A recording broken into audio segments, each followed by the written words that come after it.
পারমাণবিক বোমা মারলেও শেষ রক্তবিন্দু দিয়ে আগ্রাসন প্রতিরোধ করবেন ইরানের মানুষ। বুধবার ঢাকায় দেশটির রাষ্ট্রদূত এমন প্রত্যয়ের কথা জানান। বলেছেন, ইসরায়েল যুক্তরাষ্ট্র যতদিন যুদ্ধ চালিয়ে যাবে ততদিনই প্রতিরোধ করবেন তারা। আর ইরানের সর্বোচ্চ নেতার মৃত্যুতে বাংলাদেশের বিবৃতির জন্য কৃতজ্ঞতাও জানান তিনি।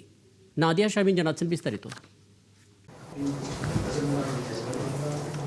মধ্যপ্রাচ্যের যুদ্ধের মধ্যেই ঢাকার ইরান দূতাবাসে দেশটির রাষ্ট্রদূতের সংবাদ সম্মেলন। সর্বোচ্চ নেতার হত্যার পর বাংলাদেশের বিবৃতি এবং জনগণের রাস্তায় প্রতিবাদ জানানোয় কৃতজ্ঞতা ইরানের রাষ্ট্রদূতের কণ্ঠে। এবং বাংলাদেশ সরকারও বিবৃতি প্রকাশের মাধ্যমে আমাদের প্রতি শোক এবং সমবেদনা জ্ঞাপন করেছেন। এই জন্য বাংলাদেশ সরকারের প্রতি আমরা কৃতজ্ঞ। তবে ওআইসি ও ন্যামের সদস্য দেশ হিসেবে বাংলাদেশের পক্ষ থেকে আগ্রাসনের বিরুদ্ধে সরাসরি নিন্দার প্রত্যাশার কথাও জানান তিনি।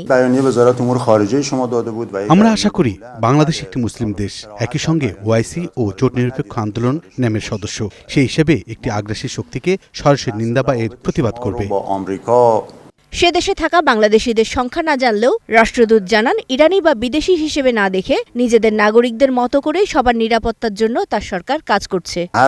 তেহরানের বাংলাদেশ দূতাবাস ইরানের পররাষ্ট্র মন্ত্রণালয়ের সাথে নিয়মিত যোগাযোগের মধ্যে আছে। যখনই কোনো সহযোগিতা চাওয়া হলে বা কোনো কিছু ইরান সরকারকে জানানো হলে অবশ্যই সে অনুযায়ী সর্বোচ্চ এবং উপযুক্ত ব্যবস্থা গ্রহণ করা হবে। আমেরিকা যতদিন যাবে ততদিন ইরানও যুদ্ধ চালিয়ে যেতে প্রস্তুত বলে জানান তিনি। বলেন, নতুন নেতা নির্বাচনে ইরানের এক্সপার্ট কাউন্সিল কাজ শুরু করেছে। আমেরিকার কাছে নথি শেয়ার করার চেয়ে আমরা মাথা উঁচু করে লড়াই করাটাকেই প্রাধান্য দিই। আমরা যদি পারমাণবিক বোমার মাধ্যমে মারাও যাই, তারপরও ইরানের সর্বোচ্চ নেতা আয়াতুল্লাহ খামেনি কোনো আশ্রয়ে লুকিয়ে নয়, অফিসে কাজ করা অবস্থায় মৃত্যুবরণ করেছেন বলেও জানান তিনি। শাহাদাতের এই মহান মাকাম পৌঁছেছেন। সর্বোচ্চ নেতার মৃত্যুতে ঢাকার দূতাবাসে শোক বই খুলেছে ইরান। আগামী বৃহস্পতি ও শুক্রবার সবার জন্য সকাল 10টা থেকে দুপুর 12টা এবং দুপুর 2টা থেকে বিকেল 4টা পর্যন্ত খোলা থাকবে দূতাবাসের দরজা।